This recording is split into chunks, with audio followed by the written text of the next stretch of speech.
This is Politics and the Past with Robert Ferguson. And joining me today is South Dakota Jack Hinrichs. How are you doing? I'm doing well. How are you doing, Rap? Oh, I'm well. I'm well. We're both in the desert. It's summer. Summer feels like it's upon us. Mhm.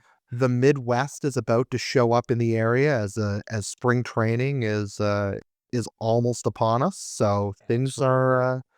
things are exciting. We had the Waste Management Open in town on the weekend, so we had a huge influx of people, and I think Mhm. we get about a 10-day break here before spring training starts. Yeah, the baseball season is here. The Minnesota Twins posted on their social media, saying that Minnesota Twins baseball is almost back, which is really more of a threat than a promise. It's really more of a threat that I have to watch Minnesota Twins baseball at this point, but I'm gonna do it, and and it's gonna be beautiful. Well, I mean, you don't have to, but No, no, I understand logically, that I do not have to. However, on an emotional level, the Minnesota Twins are the single most important part of my life. They that makes are sense. they're yeah, I love my mom, but the Minnesota Twins are the single most important thing that has ever happened to me. And that I'm sure is something that that psychology. There's a book coming out from Michael Schur and Joe Posnanski. Mike Schur um, created a lot of TV shows, was a creator on The Office and Parks and Rec and a half dozen other TV shows. And Joe Posnanski is, for my money, the greatest living American sports writer. And they are putting out a book called Big Fan About Fandom and the psychological and cultural motivators behind being a fan, particularly of sports. And I'm really excited to read that book because somebody has finally diagnosed the very specific form of psychosis that I have as it relates to the Minnesota Twins. So thank you, And Dr. Nansky, for that. what's really remarkable is you weren't even alive for the '91 World Series, which would have built a fan out of anybody.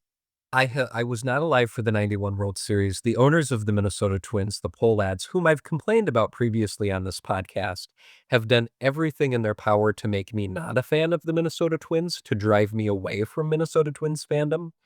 But I'm perseverant. I'm more resilient than they understand. And so I am going to come out of this stronger. And for the record, I wasn't alive in 1991. I wouldn't be born for 14 years. I have since watched every inning of that World Series on YouTube because that's what real Minnesota Twins fans do. You know what? I think the whole team started to get into trouble when the Metrodome was damaged.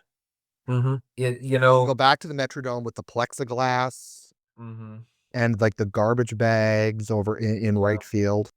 absolutely. Or even before that, Garrison Keeler has written about how the Minnesota Twins really, because he shared a similar sort of psychosis to me, and then they played at the Metropolitan Stadium, which is now where the Mall of America is in Bloomington, Minnesota, and then they moved to the Metrodome.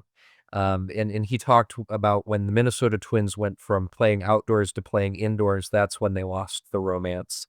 And then, there are some who would argue that it's when they left the Metrodome and moved to Target Field. My earliest memory is watching my earliest memory, period, not just of baseball, but period, is watching the 2009 American League Division Series at the Metrodome between the Twins and the New York Yankees.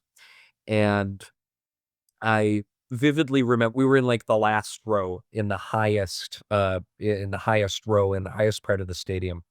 And I vividly remember how loud it was. And I vividly remember watching the Twins lose.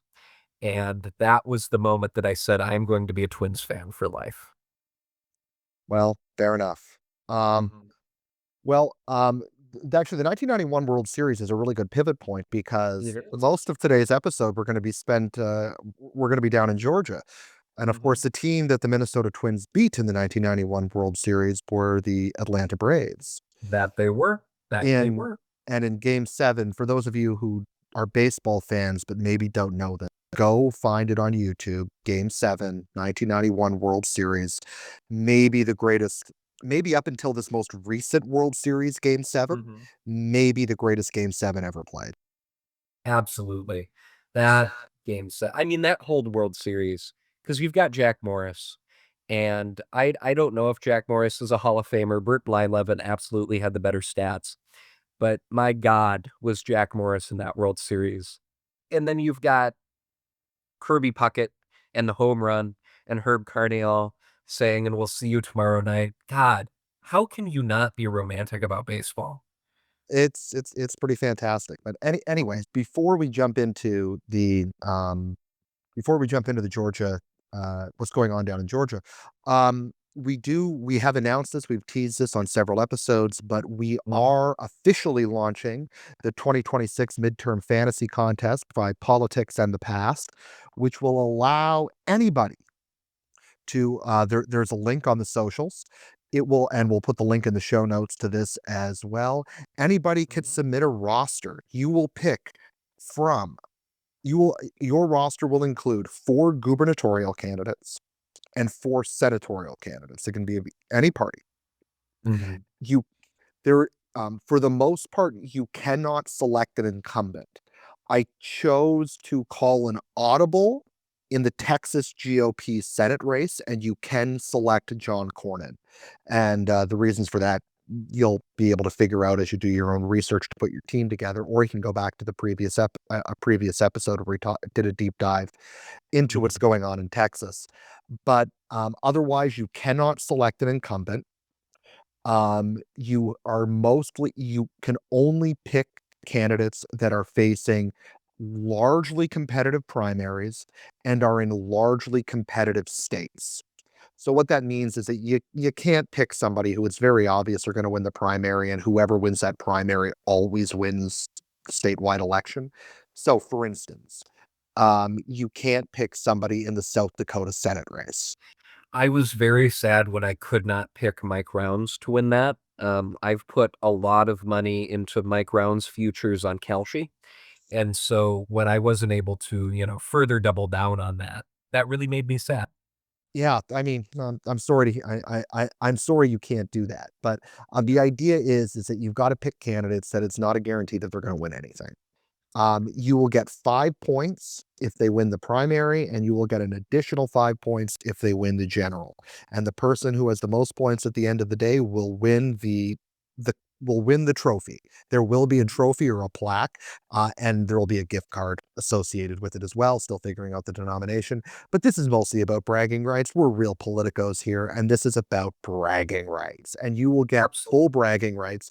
The winner will be brought on to an episode of Politics in the Past where we'll get to analyze their selections a lot more carefully. Mhm, So anyway, encourage everybody to jump in. There's no limit to how many people can do it, but it is 1 per person. You can only submit 1 roster per person. mhm. You Rob did mention. rejected my number 2 through number 17 entries, which was really rude of him. I spent a lot of time putting those together, and, he deleted all of them. All of that work gone into the nether, and, that was really, really hurt, Rob, really hurt. Yeah, well, sorry about that. Just you Yeah, mentioned Kelshi, mhm, and there was something in my own research that I came across recently that I thought was really sure. interesting. So, in the 1920s, the New York Times was tracking betting lines on political candidates. Who were they? I didn't know that. Yeah, so like you could actually go down and put like, $10 on, Al Smith to win the governor's race, or, Sure. or Calvin Coolidge to win the election. Like the fact Mhm, that that existed didn't surprise me. I mean, there's gambling and there always will be, mhm. but the fact that there was New York Times articles just tracking it, it That's insane. felt very modern. Mhm. That is nuts. Political gambling, of course, has a very long and storied history in New York. It was invented by a New Yorker, Martin Van Buren. Um, but I had no idea that they would that was news that was fit to print. That Yes. is really something. Yeah. How about that? So anyway, there'd be a great episode in future where we do all about like the various political gambling markets and that kind of thing. That'd be a lot Oh, of fun. that would be fascinating. That's a great. I'm going to write that down. All right, how about that? Okay, so Jack, I'm gonna maybe turn over the reins to you here, as we talk about it'll be a little bit back and forth. Mhm. What's interesting is that, of course, 2 weeks ago on the show, I tossed it over to Jack to interrogate me about Alberta and Canadian politics, and now I guess some of my expertise is going to be leveraged to talk about politics in the state of Georgia. Yeah. Uh, which is about as big a leap from Alberta as I can imagine. So, Yeah, we'll see. I was thinking about it during this podcast or before this podcast. I was really trying to come up with some sort of connection, and I genuinely drew a blank, except that certain parts of Canada and Georgia both offer sizable tax breaks to movie and TV studios who film there. That was the best connection I could come up with. That they both Actually, have vowels in their names. the connection might be me. Oh, yeah? And and there's your segue. Dr. Rob Ferguson, in addition to being a recovered Canadian political observer, you are a recovering Georgia political observer, are you not? Well, I don't know that I would call myself a Georgia political observer. I mean, I lived in Georgia for 6 years, Mhm. so, and being a political junkie, you kinda get um, the feel for it, but, being a Canadian and so wanting to keep a sort of a polite distance from politics, Mhm. meant that I'm very distant meant that I was a distant observer, but hopefully a coldly rational one, and one that was, I l listened enough to be able to Yeah. sorta have some sense of what's going on, Mhm. down in Sort Georgia. of a sponge, you could almost say, just suctioning it all up. Perhaps, perhaps. Mhm. Um, but, yeah, so, spent 6 years in Georgia, US, political 6 years in Georgia, so for anybody who was down there and anybody who lived through it, you can probably, it was exciting. It was hard not to be Yeah, captivated by it. absolutely. Georgia politics are fascinating. Um, I suppose we should start here to give some context. Specifically, we're going to be discussing the Georgia governor's race and the two primaries Well, that and the have Senate. developed We'll from, talk about the Senate race too. and the Senate race, of course. Um, but could you tell us a little bit about Georgia's incumbent governor and incumbent senator and how they came to occupy those two roles? That's a really good start. So, um, Brian Kemp is the current governor. Of Georgia. He's a Republican governor. He's being termed out, which is why he's not running again. He ran as a very populist right wing conservative in um, in 2018, and he ran against the Democrat Stacey Abrams, who also had got national prominence. That turned out to be a major attention-getting race. It was believed that Stacey Abrams might actually be able to win it. She wasn't. Brian Kemp won, but Stacey Abrams, and this is in 2018, Stacey Abrams spent several years complaining that Brian Kemp had, basically rigged the election. Brian Kemp had been Secretary of State, so it was this sort of weird situation where he was in charge of organizing the election infrastructure only to run for governor. And so Stacey Abrams complained that the Georgia election was fraudulent and that ballots had been eliminated that should not have been eliminated, and that in fact she was the actual governor, launched several lawsuits against Brian Kemp. And for many years, and for a few years at least in Georgia, it was sort of a very common Democratic talking point that Brian Kemp had stolen the election from Stacey Abrams. That narrative got complicated awfully quickly. Yes, as they tend to do. Right. Um, Georgia in 2020 was the epicenter of the Donald Trump complaints that the election was stolen. The presidential election was stolen in 2020. Um, in on election day 26, sorry, on election day 2020, um, the Republicans won the plurality of votes in both. There were two Senate elections that day. The reason being was Senator Johnny Isakson, who'd been a Republican, retired and was replaced earlier in the term with appointed by Brian Kemp, Kelly Loeffler, who was a prominent Atlanta businesswoman. She and so anyway, there was two Senate races that day, and one of them and Kelly Loeffler and David Perdue, was the incumbent Senate in the other race. They both won a plurality of votes on election day 2020. However, they did not win a majority, which meant that there was a runoff for both of those seats on January 4th, 2021. That the Between November election day in November and January 4th of 2021, I mean, anybody who was paying any attention knows that the political world was turned on its head. It was an insane, insane period. Right. I remember those I distinctly remember it was on January 6th, 2021, that those races were called by the AP in favor of the Democrats. I remember watching, the insurrection at the Capitol and looking at my phone and those races being called by the Well, those races being called by the AP were clearly the two most interesting and noteworthy things that occurred that day. Mhm. Um, but anyway, so um, in between, both David Perdue and Raphael Warnock, sorry, David Perdue and Kelly Loeffler, the two Republicans, one had a comfortable plurality, and they were basically denied a majority by not that much. Yeah. However, things And only by the presence of libertarians on the ballot. If the libertarians weren't on the ballot, they'd have won those races. Sure, and actually one of those candidates, Chase Oliver, became the Libertarian presidential nominee in 2024, Right. partly because of the prominence that he earned in forcing that to a runoff. And anyway, so the runoff happens, and there's a whole bunch of again, so much stuff. It's almost you can't even get in, almost can't even begin to get into it. But one of the things that happened is that Republicans in Georgia, and including a couple of who we'll chat about in a few minutes, um, basically called the election fraudulent, and they said, "Don't even waste your time, like just spending a lot of time talking about how fraudulent the election was."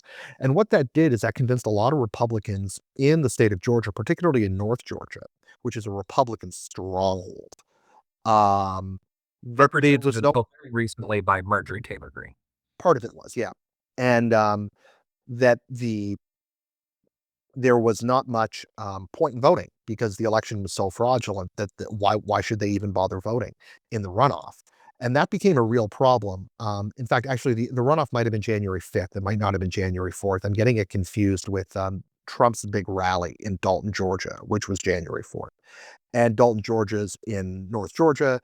It's in Marjorie Taylor Greene's district. And in fact, Marjorie Taylor Greene pleaded with Donald Trump to hold a rally that day in Dalton because she saw that there was no momentum behind the two Republican senatorial candidates. And she said that's because people have lost faith in the election. And you need to go and convince people to vote. And so he did in Dalton, Georgia on January 4th. But anyway, the result of that whole experience was that the Democrats won both Senate races. They won, and John Ossoff was one of those two winners. So he won the permanent seat. Raphael Warnock won the special election. Raphael Warnock, uh, who's the pastor at Ebenezer Baptist in downtown Atlanta, which was once the parish of Martin Luther King.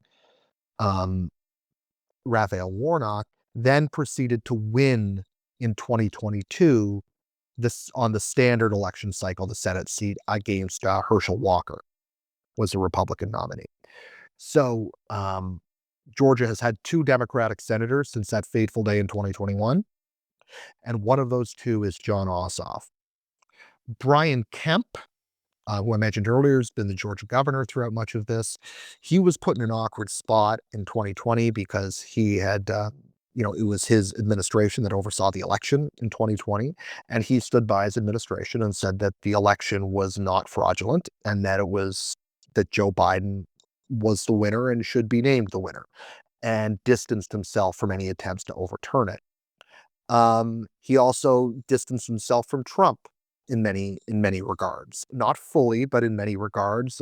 Trump and Kemp have had kind of a have had a war of words. There was sort of a makeup in 2024. Although Kemp's wife was very clearly not going to be part of that because Kemp's wife and Trump really dislike each other. So, but anyway, Kemp is broadly seen as a very competent conservative governor in Georgia. He's very well liked. In a rematch in 2024, in 2022, between himself and Stacey Abrams, Brian Kemp obliterated Stacey Abrams One in and 2020. Yeah.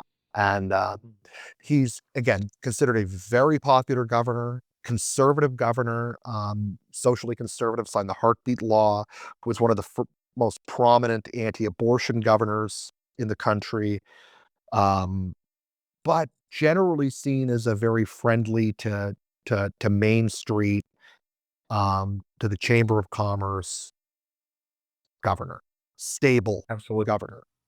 Um, Yeah, really harkens back to a previous version of the Republican Party, I'd say, pre-Trump, where, very conservative. You discussed the heartbeat law, but a lot more open to business and the Chamber of Commerce than certain iterations of the modern. Brian Kemp's, he's got some populist instincts about him. I mean, one of the first times, Trump endorsed Kemp in 2018. One of the Mhm. first times that there was distance between Trump and Kemp is Kemp was the first governor. I know Kristi Noem, the governor of your state, did not really close during COVID, but No, he never closed. Kemp was the first governor to reopen. Sure. Georgia was the first state to reopen, and that was largely engineered by Kemp.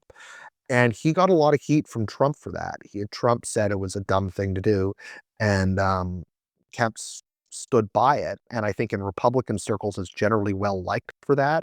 In 2022, in fact, one of the reasons I think he won won by so much is people really liked his COVID response, which Well, that was Yeah, and that contrasts pretty decisively with the COVID response of Keisha Lance Bottoms, who is somebody who we will be discussing later in the podcast. I just wanted to mention that. yeah, no, Or it's worth yeah, yeah. definitely. And in Mhm. fact, Kemp sued the city of Atlanta when Bottoms was Yeah. mayor over their policies, which he said they didn't actually have the right to do because of the state law. Mhm. Um, Yeah. and so but Kemp was well liked for that. And then Kemp also, it should be noted, he along with Brad Raffensperger, who's another guy we're going to chat about in a minute, they led the major election integrity law that passed in 2022 that Democrats called Jim Crow 2.0 and led to the move of the Major League Baseball All-Star game that year from Atlanta to Colorado, which was, I think, rightly pilloried by a lot of people in Atlanta who said, so you're going to move this from a city that's 60% black to a city that's like 6% black in order to protest a law that you think hurts black people.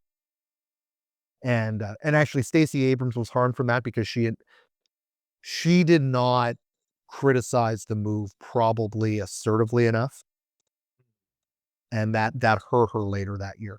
But anyway, so Kemp is again very considered a very conservative governor, and but a very competent conservative governor, well liked governor. Um, and there are of course people who hate Brian Kemp in Democratic circles, but you're always going to have that in the other party. Yeah.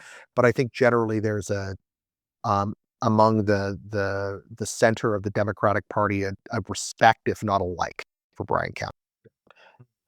Yeah. In To fact, Brian disagree Kemp is them. probably far more hated by members of the MAGA wing of the Republican Party than he is by the center of the Democratic wing, center of the Democratic. Yes, absolutely. That's a really good way of phrasing it. I appreciate you bringing up that difference with the disagreement about policy versus a visceral hatred that so often infuses our politics today. So when we look forward. Brian Kemp is now being termed out. And let's talk first about the governor's race and then move to the Senate. Sure. Um, Brian Kemp has been termed out. There are incredibly packed Republican and Democratic gubernatorial primaries with multiple viable candidates on both sides. Why don't we start with that Republican primary? Actually, Specifically, why don't we start with the Democrat primary? The reason being is I think it'll actually be quicker. The Republican one requires a little more. oh, So absolutely. So there's an individual in that Democratic primary who used to work for Brian Kemp. Do you want to start with the former lieutenant governor of Georgia? sure, Lieutenant Governor of Georgia, Jeff Duncan, Republican Lieutenant Governor, conservative Lieutenant Governor of Georgia, um, was the Lieutenant Governor during the 2020. So here's the thing. Be over everything I'm going to talk about, there is a shadow cast by the fight in 2020. Between that time between November of 2020 and January 6th. Okay, that fight defines Georgia politics, particularly Republican Georgia politics to this day. So, Lieutenant Governor Jeff Duncan was a Republican lieutenant governor in 2020. He, like Brian Kemp, supported the integrity of that election and claimed that Joe Biden won it. And Brad Raffensperger, who is the Secretary of Yes. State, right? With the very famous perfect phone call. Right. So, uh, who's running for the Republican nomination? Yes. That's what we're going to get there in a second. So, Mhm. Jeff Duncan, but Jeff Duncan was probably the most vocal anti-Trump of that triumvirate of Kemp, Raffensperger, and Duncan. And he was very critical of Donald Trump, very critical of his attempts in 2020 to invalidate the the Georgia election results. And he was the most vocal. He was the one most likely to appear on CNN. And it became clear that um, he started to adapt Democratic talking points to chat up to speak about that, which is a cardinal sin. You can't do that. Neither Raffensperger nor Kemp ever did that. And Duncan did that. And in 2022, he decided not to run for re-election for the lieutenant governor race, which was probably a wise decision. He wasn't going to win. He became a CNN contributor, and in 2024 announced that he was going to support Biden and Harris. Sorry, Biden and then Kamala Harris after Biden was no longer the nominee. And he actually even spoke at the Democratic convention that year. He was then unceremoniously kicked out of the Georgia Republican Party for doing that. And so you can't really do that. You can't really like kick a guy's membership away, but they did it anyway. And he decided to just leave the party at that point. About 6 months later, he reemerged as a Democrat and is currently running to be the governor he's currently running for the Democratic nomination. Yes. He's got an uphill battle. I mean, he was a Republican for a long time and was associated with both the abortion law, the heartbeat law, and the 2022 election integrity law, Yep. That he was. which So, were heavily opposed by Democrats in the state. Um, mhm. and so the problem was he was a Republican for too long if you want to be a Democrat. Mhm. Yeah, it is generally in Democratic primaries not a good thing to be known as a Republican. That's a problem in many Democratic primaries across the nation. And the problem is, of course, he's known as a Democrat in Republican. He'd be known as the It, Democrat in Republican primaries for speaking at the convention in Mhm. 2024. Yeah. And what that tells me is he's going to be a great nominee of the Forward Party for president in about 8 years' time. Precisely. Uh, yes. But in any event, so we've got Jeff Duncan, former Republican turned Democrat, and then there is a packed field behind him or alongside of him, or maybe depending on the polling in front of him, Why don't we start with Mayor Bottoms? Because we previously discussed her. Yeah, Because I've seen some or I'm interested to hear your take on Mayor Bottoms. so, I mean, I think Mayor Bottoms is gonna win this race. Yeah. Mhm. I mean, I'd be shocked if she doesn't. Sure. You know, there are other candidates, many of whom we can chat about, but I honestly Mhm. don't think there's much point because I think Okay. Keisha Bottoms is going to win this race. I think Jeff Duncan is the only is an interesting candidate because he was Republican Mhm. and sucks up a lot of media time. But frankly, Yeah. Keisha Bottoms is going to win this race, barring a miracle in a runoff. Sure. Um, So you don't think Jason Estevez, incumbent state senator, Mike Thurmond, these are who was these are the interesting Democrat nominee candidates. for These are yeah. yeah, they're good candidates. I mean, Estevez particularly is a good candidate. Mhm. Yeah. Um, and but he just doesn't have name recognition. Sure. Yeah. If And you're I if mean you're a Politico, you know who he is. mhm. If you're not, you don't. And Yeah. this is where Jeff Duncan is a barrier in the race Mhm. because he's going to suck up media that other candidates could use to He's gonna future get all the Bottoms. non-bottoms media time, you mean? That's why I'm saying you Sure. know, um, Estevez could win in a runoff if he gets into a runoff. Sure. Um, but unless it goes to and I'd love to chat about that at the time if Yes. that That would happens. be fascinating. It Mhm. could he could get there again Mhm. brief moment. I guess we can chat about him. I mean, he's a state senator. He's a well liked state senator. He's a very Mhm. powerful Democratic state senator, Yeah. and so Endorsed he was endorsed by Jason Carter, grandson of Jimmy Carter, Mhm. the most notable Georgia Democrat of his time and maybe even our time still, Yeah, despite not being alive. Um, and that's what so you he think. does have come again? That's what you think. He's still alive. Yeah. He's down with Elvis, in Cuba. But yeah, and so I think that when you look at that race, it's fascinating to see sort of those different iterations of Democrats almost at play. In Estevez, you have an older Georgia Democrat, the Carter set, and Keisha Lance Bottoms. Hey, I You mean, have he's not really the Carter set. We should be clear on that. sure. He's a modern Democrat. Mhm. When you think of the Carter set, you might think of a really like even the Nathan Deal Democratic Party in Georgia, and that's just not. That's I mean before Nathan Deal was a Republican, but Mhm. it it's just he's a modern Democrat. He's very Mhm. comfortable in Democratic circles. He's a very powerful Democrat, and I expect him to continue to be one of the most powerful Democratic state legislators. But I don't think he's going to win this nomination because I don't think he has time to get name recognition out there, um, unless there's a runoff. Unless there's a runoff. Unless there's a runoff. But um, this is Keisha Bottoms' race to lose. Okay. And then going into a general, Keisha Bottoms representing It's the Keisha, I Democratic think. Party. It's Keisha Lance Bottoms. Keisha, pardon me. In that general election, let's turn now to the Republican field Well, and let's have talk a about Bottoms, or do you want to talk about Bottoms first, or do you want to? yeah, we can talk a little bit about Bottoms's background. So she was the mayor of Atlanta. We and there were some, pretty notable stories. She was a pretty notable, even national political figure. She was Um, actually considered for the VP nominee in 2020. yeah, she was.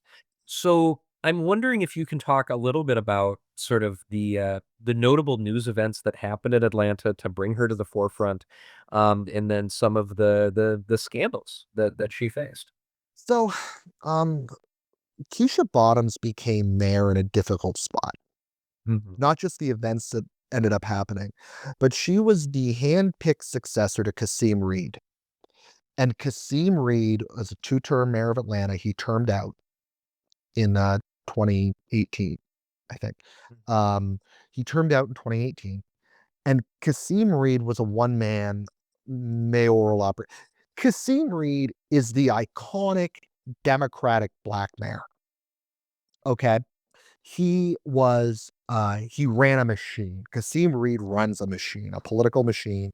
He had allies and soldiers in every operation inside the city of Atlanta. The guy ran like would work 16, 18-hour days. Like he was at the center of everything. All politics in Atlanta ran through Kasim Reed. Okay. Um, he's turned out. He doesn't really have an obvious successor. Keisha Bottoms, who is a big supporter on city council, kind of becomes his successor by default in the race. And I think probably because Kasim Reed thought he could control her and thought he could continue to be mayor through Keisha Bottoms. Sure. Um, Keisha Bottoms herself has an interesting backstory. She, born in the U.S., but her father was a musician, Major Lance. He ended up in the She ended up growing up for a lot of her youth in the UK, um, where he was very prominent in the scene. They moved back in the early 70s or mid 70s. Unfortunately, her father got addicted to drugs and started dealing drugs and was arrested. And so she had kind of a difficult youth after she was about 11 or 12. But she ended up going to because she was kind of in the black elite, she ended up going to a black, a well-known black elite high school where she had a lot of networked very well with people. Ended up going to an HBC, was an HBCU alum, I think Spelman, but I could be wrong on that. And she, yeah, anyway, very well known, pretty well liked persons. Um, in Atlanta politics.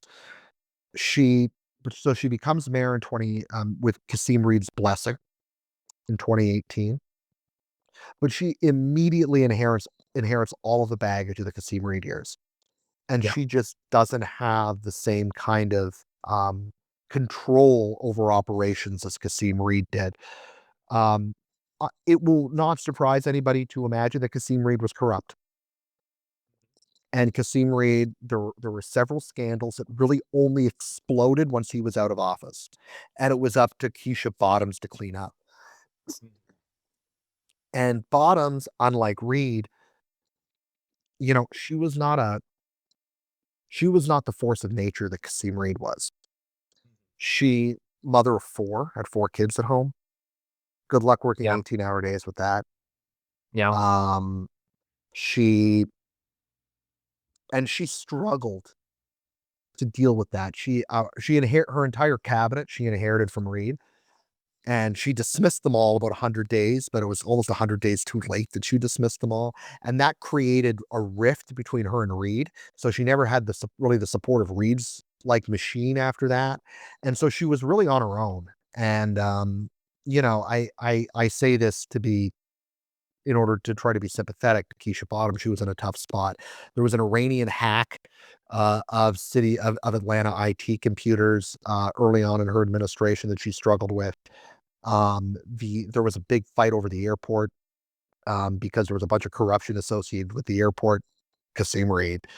Um, and so anyway, she was dealing with this two-front battle where there were people who were all the Kasim Reed stuff was starting to come out into the open, and she was kind of like she was both associated with him, but not so tight with him that she had his support anymore either. And so she kind of drowned Yeah. with that. Stuck between a rock and a hard place, and Right. she drowned. And then COVID happened. Yes.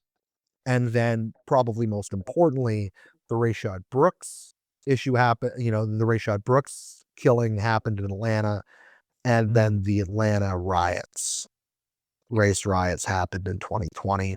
Um, she had a tough spot, caught between two positions where she, on the one hand, she wanted to maintain order for the city of Atlanta, but on the other hand, she wanted, because of the national narrative, was trying to be on the left side of that.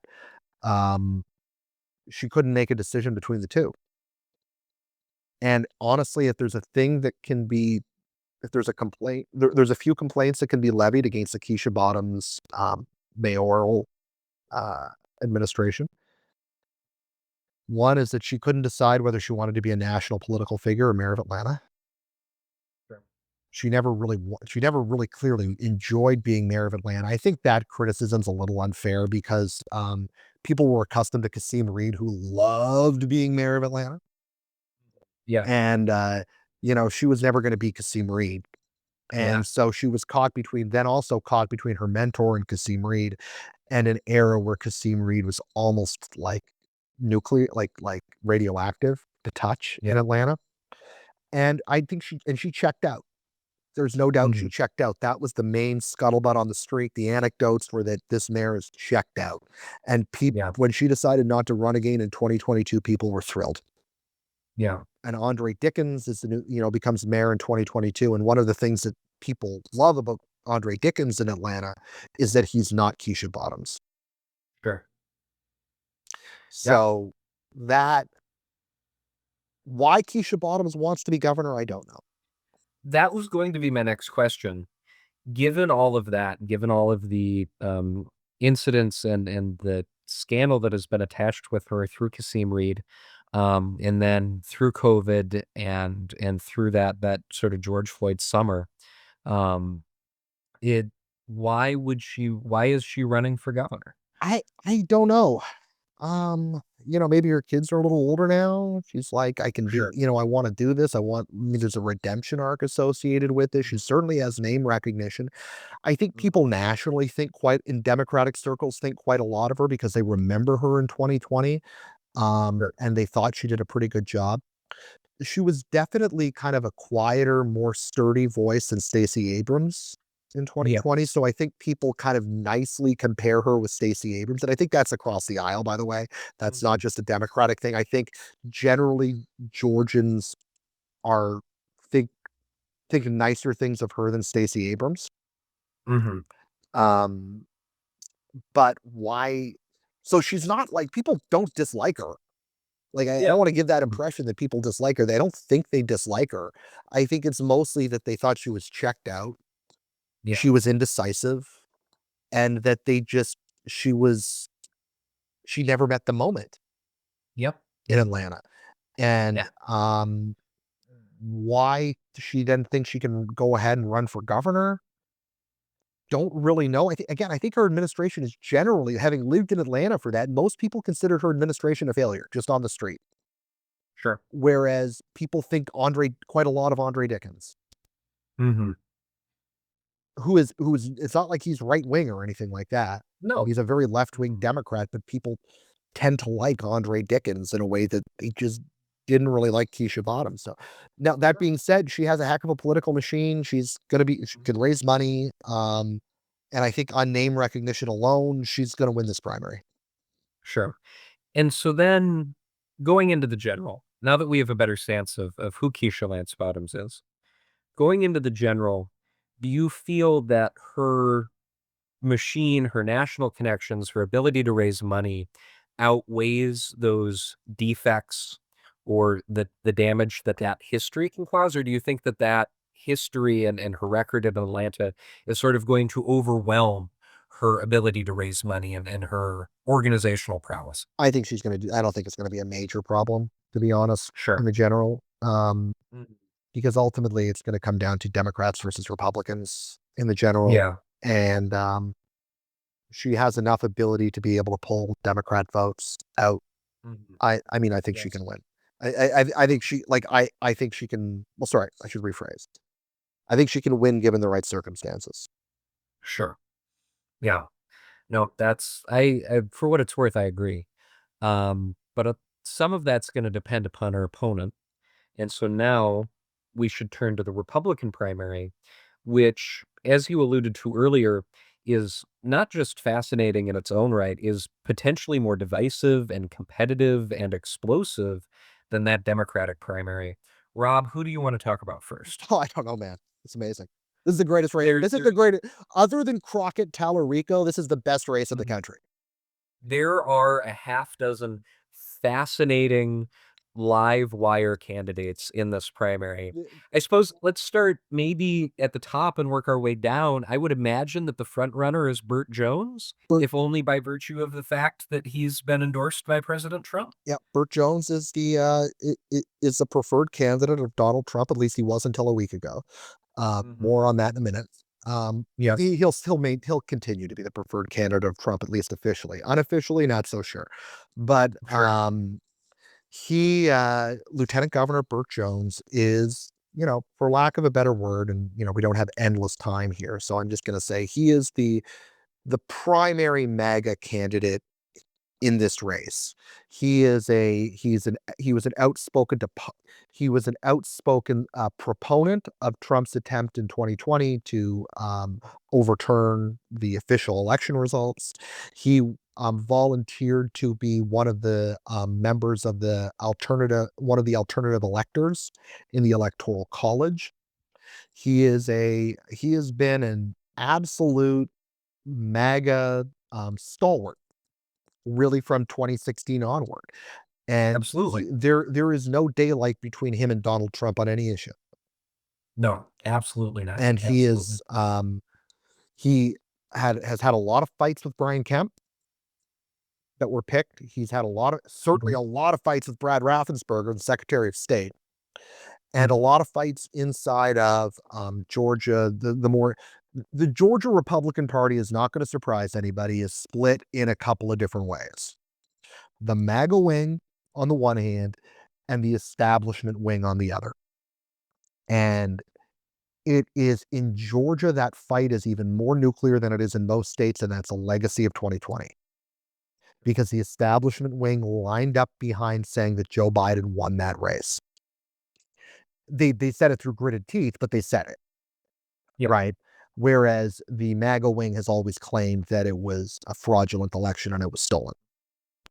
So then I'm happy that you brought up that more establishment wing. Brad Raffensperger was, of course, the Secretary of State during the 2020 election, the subsequent events. Would Brad Raffensperger then be the preferred candidate of the establishment wing? Hard to say. Um, I mean, it's a Chris Carr, who's the attorney general, might also be the preferred candidate. The establishment wing is divided between Raffensperger and Carr. Sure. My suspicion is the establishment actually prefers Chris Carr. Okay. Okay. Why is that? He he hasn't put his neck on the line in as many ways as Brad Sure. Brad Raffensperger has. Raffensperger has been, a remarkably prominent voice in Republican circles to, insist that the 2020 election was valid and in Georgia, and it is the subject of a, very notorious phone call. Sure, Um, the most yeah, perfect call ever made, um, mhm, other than the one with Zelensky. But either of way, course. Yeah. Mhm. lots of perfect phone calls. Um, Yes. Mhm. but anyway, Chris Carr he was the attorney general, and he absolutely stands by the 2020 election results that Joe Biden was the Mhm. winner. Yeah. But didn't like he didn't become a national figure in the way that Raffensperger did. Mhm. Yeah. And And Raffensperger, because of that phone call, almost had to become that yeah, he national did. figure He did. in a way that Chris Carr was never forced into the limelight. Right. So Raffensperger is again very conservative, Georgia, Georgia Mhm. conservative. The architect of the 2022 election integrity laws that again Joe Biden referred to as Jim Crow 2.0 and led to the All-Star game being moved to Colorado. Mhm. Um, the but and Raffensperger has been an outspoken critic of Donald Trump. Sure. Um, and Chris Carr has been a much quieter critic of Mhm. Donald Trump. And but that's the establishment lane. It's between those two. Mhm. Chris Carr, who listeners probably have never heard of before, Chris Carr was a longtime ally of Senator Johnny Isakson. Sure. He was an aide to Isaacson. He worked for Isaacson. He was sort of Isaacson's like golden child. And Mhm. Isaacson is um, he is a god. He's since passed away, but he was a god in Republican establishment circles. Mhm. Longtime senator, worked very well across the aisle. Yep. and Mhm. it was just generally beloved by most Yeah. people, personally. And Yeah. in mainstream, the establishment Republican circles, his name carries a lot of weight. Mhm. Whereas in the MAGA circles, Johnny Isaacson was not really liked because he worked so much across the aisle with Democrats. Yeah. Mhm. His statesmanish qualities. Yeah. Well, yeah, I mean, you might call it statesmanship qualities, but I mean, if you're on the MAGA side of things, you might just say like, listen, this guy couldn't wait to compromise. Yeah. Mhm. This guy couldn't wait to compromise. He would Well, rather be well liked than be like, you know, doing stuff that Georgians need, which I think is a sure. legitimate criticism. And that same thing could be levied against Chris Carr, if he's to win this race. Sure. Mhm. So that's the establishment wing is Raffensperger and Carr. Mhm. Raffensperger has the name recognition. Carr probably has the backroom support. Sure. Brian Kemp has not endorsed anybody in this race, I was wondering, but behind the scenes, who do you think Brian Kemp Carr, is? Sure. Carr. That makes sense. Um, I think he really likes Brad Raffensperger, Mhm. but think he, I think he sees a little more of himself in Chris Carr. Sure. And Chris Card, because of that, more subtle criticism of Trump, is probably the more electable candidate He probably is. of the way. Um, that being said, you might get Democrats to vote for Raffensperger. You're not going to get a Democrat to vote for Carr. Sure. Yeah, that makes sense. Um, And so then we should move to, Chris Carr, Brad Raffensperger, Burt Jones. You might be thinking to yourself, how many more Georgia Republicans could be in this gubernatorial primary? Well, we haven't discussed Rick Jackson yet. who has made Ah. this race the best race you could ever imagine? Why don't you tell us a little bit about Rick Jackson and what's happening in this race? Listen, whether you like Rick Jackson or not, you like Rick Jackson's politics, you like his approach or not, if you like politics, you are going to be entertained by Rick Mhm. Jackson. And you'll probably be a little impressed by Rick Jackson. Sure. Mhm. Rick Jackson is a major healthcare executive in Atlanta. Mhm. Doesn't have a background in politics, although he's been a Republican for a while, but he doesn't really have he's not never held political office. Mhm. Last Tuesday, at his headquarters in Alpharetta, Georgia, which is north of Atlanta, Mhm. he descended a glass elevator That he did. and announced his candidacy for governor, his self-funded candidacy for governor.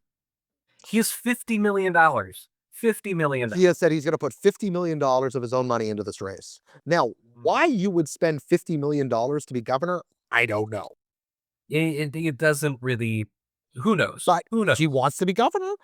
And Mhm.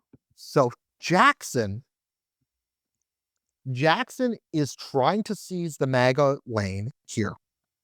Okay. So, but you do not assume he is a normal MAGA candidate. He's not. He's of a more, I think, the next generation, even though he's Sure. 71. Mhm. He's, I think, of the next generation of MAGA candidates where he's not a hostage of old battles. Mhm. He We've is we've previously talked about, in Texas, Wesley Hunt also perhaps filling this lane. Would you compare him to a sort of a Wesley Hunt-ish figure? Toby Doden, Okay. Okay. maybe more likely. In South Dakota, but maybe a Mhm. little bit like Wesley Hunt. Um, Sure. here's where Jackson is different. Mhm. A Jackson is a principled, is going to be a principled populist conservative. Sure. Okay, he's entertaining. He's a Mhm. pugilist.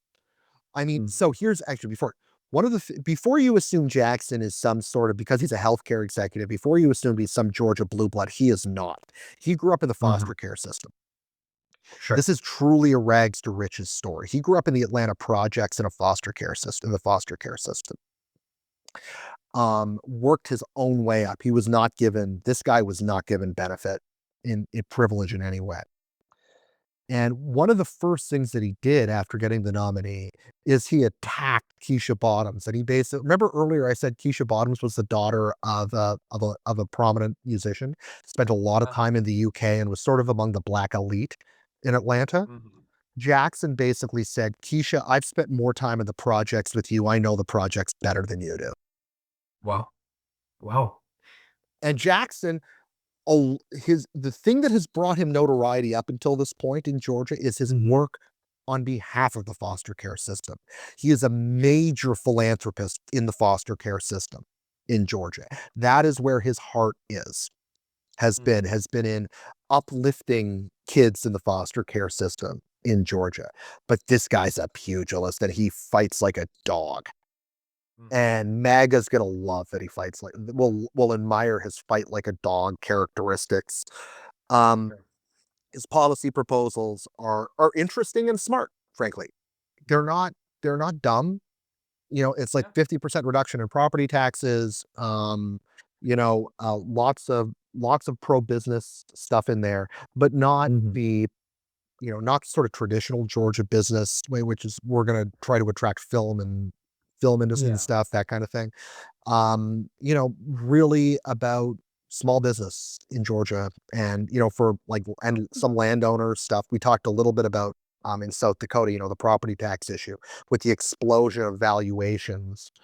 It's led to a problem where people who maybe bought a lot of property a long time ago pretty cheap and maybe actually don't have a lot of money except what's wrapped up in the property Yep. are forced in order to pay tax bills are sort of forced to decide whether they are going to sell the farm or sell the property and therefore not be able to bequeath it um, or to not be able to pay the taxes on it.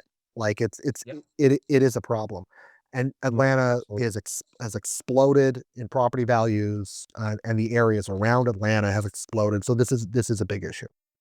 But anyway, Mhm. so here's the thing about so Jackson has come out. He basically and his main messaging line against Burke Jones is that Burke Jones is corrupt and lazy, and he has called him corrupt and lazy, and he just wants to be famous. Is what Rick Jackson is accusing Burke Jones of.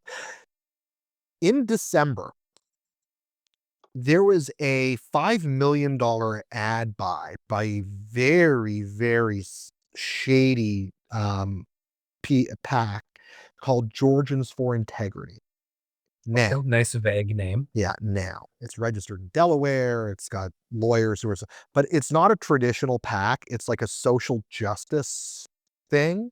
I'm not actually Okay. sure how it works, but they've Mhm. registered it so their donors do not have to be listed. Mhm. Mhm. Their directors don't have to be listed, and it's technically nonpartisan and it's technically not political, or it's political, but it's not electoral, and here's why. It went after Burt Jones, but it didn't say vote for his opponents. It didn't even say don't elect Burt Jones. At the end of the ad, Sure. all it says is call Burt Jones and tell him to do better. Sure. So that allows it to skirt a whole bunch of different election laws. Mhm. And it has accused Burt Jones of enriching his family through a massive hospital and data center deal in South Georgia, where his family's a big landowner. Where Sure. basically it's going to allow his family to majorly profit off of this really big data center deal just southeast of Atlanta. Here for a second. Here's the really cool bit if you're into politics. There are rumors that Rick Jackson is the guy behind these Georgians for Integrity. And so his campaign may have begun back in late November with this major Georgians for Integrity ad buy. And so that means that Rick Jackson's campaign, which is hitting Burt Jones, who's the front runner in the Republican race, for being lazy, for being corrupt, fits nicely with this message from Georgians for Integrity. So again, nobody knows where this money is coming from. The Republican Party of Georgia has gotten really upset. Who's funding this? Who is funding this? Yeah, yeah. it might have been Rick Jackson. And if it might have been Rick Jackson, that's a of a strategy in this race. This again. So Mhm. Georgians for Integrity does this $5 million ad by accusing Burt Jones of being corrupt in this major data center deal southeast of Atlanta, where his family owns a bunch of land. His family doesn't own all the land, but they're sort of associated with it. It's about a $10 billion deal, right? His Mhm. family's expected to massively enrich itself. Burt Jones actually sponsored the deal in Mhm. the bill legislature. Anyway, $5 million ad by Georgians for Integrity. Nobody knows who they are. There are rumors that it was Rick Jackson. Mhm.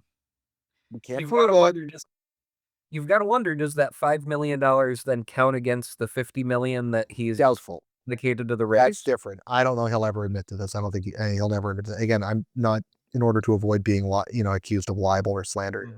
Mhm. I have no idea if it was Rick Jackson or not. There's just rumors that it was Mhm. Rick Jackson who's behind it. Yeah. And it would fit neatly with the message that Rick Jackson is trying to portray Burt Jones as being corrupt and lazy. Sure. And this Mhm. speaks to that.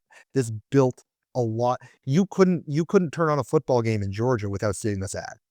It was a massive ad buy. And like, so people were unaware of this deal. People didn't care about this deal, but then they cared about this deal. And then Yeah, like 3 weeks later, Rick Jackson descends the glass elevator. there you go. And so now Rick Jackson being in the race, um, is gonna cost Burt Jones some votes, to be certain. Who do you think has the edge now with Um, Jackson having entered? my sense is Jones still has the edge. You think He has so? the name recognition. He's well known, but Mhm. Jackson made a splash, Yeah. and it's still got 2 months to go. 2 months to Mhm. go here before the primary day.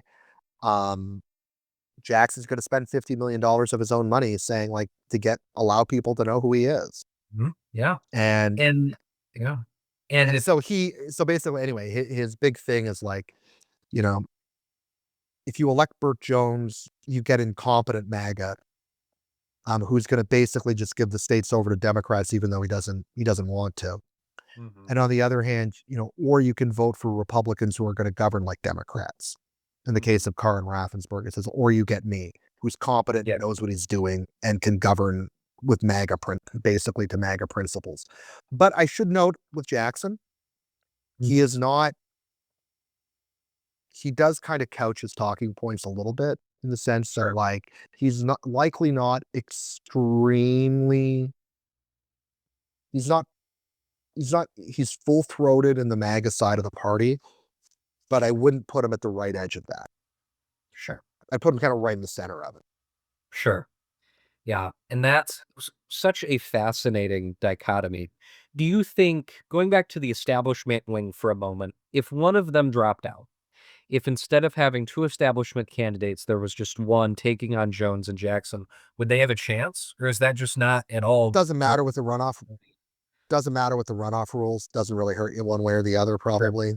Okay. Um, it at this point, I suspect it's to see. I mean, I guess the only way that it does hurt you is that you want to be in that top two, Sure. and Yeah. it might prevent Raffensperger or Carr from being Jackson might prevent Raffensperger and Carr from being in that top two. Yeah. That'll be fascinating as we get more polling on this. Jackson being so, Yeah, recently in the he's not in race. any. Well, there Yeah. was a poll. There was a poll that came out. Oh, there was a poll. Okay. Yeah, Uh, it that, had that's Jones at 22 and Jackson at 16, well. and those were the top two. Mhm. Undecided is the biggest group. Sure. Yeah, and it'll be fascinating to see, and you've gotta think the Democrats are sitting there thinking, "Go Rick Jackson, spend all of this money calling Burt Jones incompetent and lazy and corrupt because we think he's gonna win the primary, and you're just softening him up for us for the general." Is that Yeah, sort of the sense amongst I Georgia Democrats? Georgia Democrats are thrilled. Georgia Democrats are Mhm. having a good day, or they're having a good fix here. Um, I think they're pretty happy. Um, but here's the thing. They're still running Keisha Bottoms, Yeah. Mhm.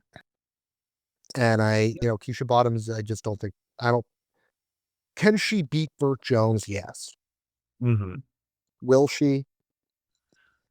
She's far more reliant, would you say, on the national environment to beat Burt Jones than on any particular dynamism that she has? Is that Yeah, would that be a correct yeah, she characterization? doesn't have the magnetism of Stacey Abrams. I mentioned earlier that she's probably generally has broader people don't dislike her as much as people dislike Stacey Abrams, Mhm. but people don't like her as much either. Sure. So, Yeah. it's a tough balance. I have a hard time imagining Keisha Bottoms as the next.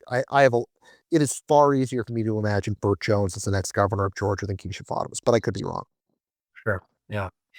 And I know that we were going to discuss the Senate. I've got to run to class. Yeah, I mean, I was gonna say I know we were too, but that was an hour Yeah. ago. But that, yeah, I mean, Rick Jackson and that governor's race, it just has a way of sucking up time. But we're going to keep you updated, dear Uh, listeners, on all of the goings on in that governor's race. Rob, before we go, is there anything further you'd like to say? Two things. One, like Mhm. and subscribe. Politics of the Absolutely. Past, Desert Dialogues. Please, please, please do that. We want to see these numbers get up. I Mhm. think we provide something interesting and unique. Secondly, sign up for the contest. Sign up for the midterm fantasy contest. Sign up. Okay, start doing your research. It's gonna be fun. Mhm. Gonna be Um, so much fun. and we'd love to. We're going to be talking lots about this over this year, 2026. Listen, in case you haven't gotten enough of politics in your life, we're going to get more of it. And 2026 is gonna be so much politics, and we're gonna be here to help you wade through it. absolutely. And to, maybe win a gift card and some bragging rights out of it. Maybe and it won't be an insignificant gift card either. We can promise you that. Mhm. There you go. All right. Well, Rob, thank you for coming and throwing hosting duties over to me again. I appreciate it. No problem. And as All right, always, go Twins. go dogs. Oh, sure.